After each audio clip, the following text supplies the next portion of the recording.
So I had this dream a couple of weeks ago, and I've been meaning to make this post, but it was so much. I had to process it first, and I want to say that the moral of the story, the point to everything is when you sign up, when you choose to train, expand, grow from within, you'll be sent distractions, and you have to be strong enough to fight through them, fight past them.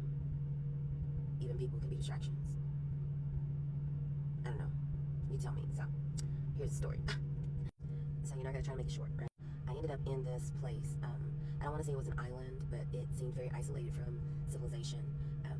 Beautiful greenery, beautiful scenery, Hogwarts of sorts, And I knew that I was in some sort of training class because when I walked into the door, everything was white. The floors were white, the walls were white, the desks were white, everything was white. And I went and I sat at my desk, and the instructor was giving a lesson on something, creating something, I can't remember, something, I don't know, creative, right? And I remember feeling lightweight out of place. I remember looking around, and everybody just seemed so much younger than me, like early 20s, in their prime, and I just felt like I didn't belong with this group, but I felt like I needed whatever it was that I was supposed to be getting from here, right? And so the instructor let us out for, break, lunch, whatever, I don't know. And so as soon everybody flowed into the hallway, and as soon as I stepped into the hallway, I ended up running into my ex, the same connection that I was talking about before.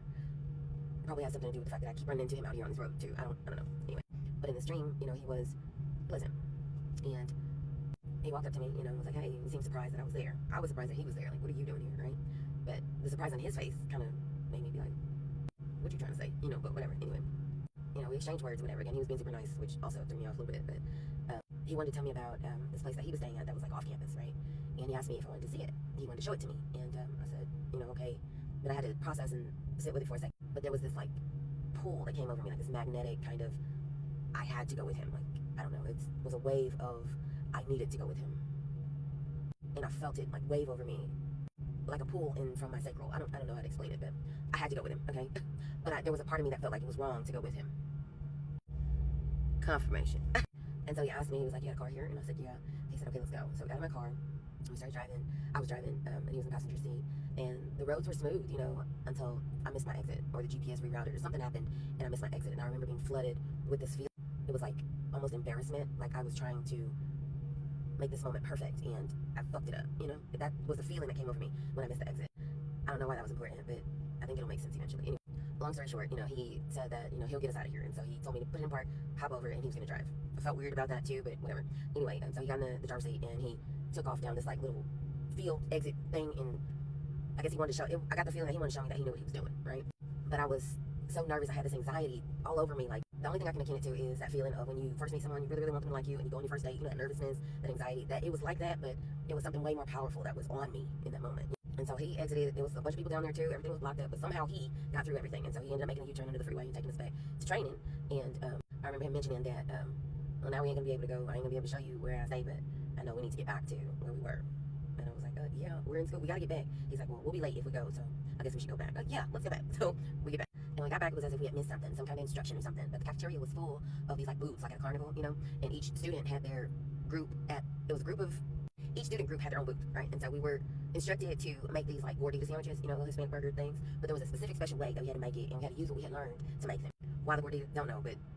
And I remember feeling, again, more anxiety because I had no idea what I was doing. I had missed the lesson, I had missed the instruction, and so I'm scrambling, trying to get like the menu and an apron and trying to just jump right in, right? And I remember feeling so overwhelmed, like, I gotta get this done and I have to get it right. And so surrounding the booths was the faculty of the place, I assumed, I don't know. Then they all seemed like Hispanic or Middle Eastern or something, but they all were watching like hawks, just watching us, right? And eager to get whatever we produce. And pushy and demanding and hurry up.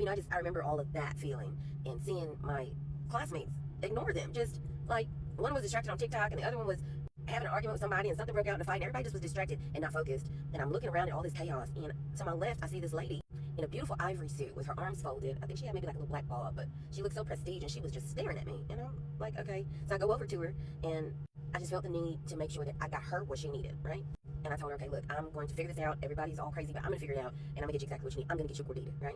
And the way she looked at me, she was like, I believe you believe that, but we'll see, She kept her arms folded, and she watched me, and so I scrambled, trying to find ingredients, find instructions, get everything that I need. It was heavy and crazy. Oh, the feeling, I can still feel it. I was losing my mind, right? And so in the midst of all the chaos, right, this one classmate walks up to me and is like, I remember feeling like he was bullying me. Like everything I did, I picked up a menu, he would slap it down. Like I put something on, he would take it off, snatch it. Like he was really bullying me. And then I asked him, like, what the fuck's your problem, right? Like I'm trying to do something here. Like it was just so much pressure on me. And he kept saying, and of all the bullshit that he was saying, the only thing I can remember really receiving was that he was friends with my ex, and he thought that he needed to show me that I need to stop messing with that ex and whatever. And I'm like, I'm not even. He came to me like, what do you? Get out of my face! I'm busy here. Like right? And so again, I'm scrambling, I'm moving, I'm trying to get things done. And so somebody else I used to deal with came up to me and was like, forget him. You need to be with me. I can help you. I can get this done for you. I can do whatever. And I'm like, I don't have time for none of y'all right now. Like I have shit to do, and I have to get this done. I have to get it done right. And the next thing I know, one of the instructors that's in the crowd, I don't remember where she came from or what, but I remember her having gray hair, and she had on like this pinkish mauve maroon kind of suit, bedazzled. And she's in the back of the crowd, and then she like steps forward in the path and just starts yelling, 5 hours? And another one's like, well, I've been waiting 3 hours. She steps forward, And then all hell breaks loose with the instructors. Everybody's yelling and arguing, and the students are fighting and on their phones and doing dances on TikTok. Like, it's just a lot going on, and I seem to be the only one that is focused on trying to get this done. And so, in the midst of everything, I turn and look, and the lady with the ivory suit is still standing at the end with her arms folded, looking at me and smirking like, okay, confirmation. And I look around, and I'm like, no, I have to get this done. I'm gonna get it done. I'm determined to get this done. So as everything is unfolding around me, I am putting the pieces together. I'm figuring it out, trying to, as much as I can. It's crazy. And then I feel this hand grab my arm and pull me out of the booth and the chaos and everything. And I look, and it's him, my ex. And I'm like, seriously, dude, really? He's like, I need you. I need your help. And I'm like, for what? What happened? I shouldn't have. But there is something. He has something that just makes me be like, okay. And so he pulled me like just away from everything. And we ended up going into this massive parking lot, into this car where this lady was laying there unalived in the driver's seat, like she had been put there. And he was boasting about unaliving her. That it seemed like she was an instructor that nobody really liked, that she probably was bullying students, I don't know, but he was proud and wanted to show me that he had taken care of her, right? But the help that he needed was getting rid of the body. I told him, I don't know what you want me to do here, but I was really busy and I need to get back to what I was doing. And he just was so pathetic and literally begging confirmation. And so I was like, well, I don't know. Somehow in the midst of all of this, he disappears and leaves me with his body. And I'm like, I don't know what to do with this. And I see people walking across the parking lot from the far end, and I'm like, I can't be left with this. I gotta figure out something to do. Message, okay, what are you gonna do? When somebody leaves you with their mess, what are you gonna do? So there was like this bayou on the side of the parking lot, and there was this opening. I looked all along the bayou, couldn't figure out what to do with it, and so there was this opening, like this giant opening that was big enough to fit somebody in. And so when I tried to pull the body, the limbs and everything came up. He had chopped the body into pieces and put them together and left them there. I think he thought it was funny to just see what I would do. I don't know. But I ended up somehow, I don't know how I got mixed up in this, but putting the body in the bayou. Of course, when I got to, the bigger pieces, they got stuck, and I couldn't get them to go in the drain. And then the people that were walking were getting closer, and they started looking around, and I'm like, trying to push this thing in here, It was crazy. And so, of course, when they got to me, they were curious, like, what are you doing? Like, what's happening? Is that blood on your hands? And I'm like, oh, no, I think I might have cut myself at the booth, whatever. I'm okay, just trying to, move so they don't see, because they look like they were trying to look around me, And so they eventually took off about their business. I guess I convinced them, I don't know. And so I finally figured out how to get rid of this, and everything just started flowing down the bayou. And so I'm like, I have to get back to what I was doing. So I ended up back at the booth, right?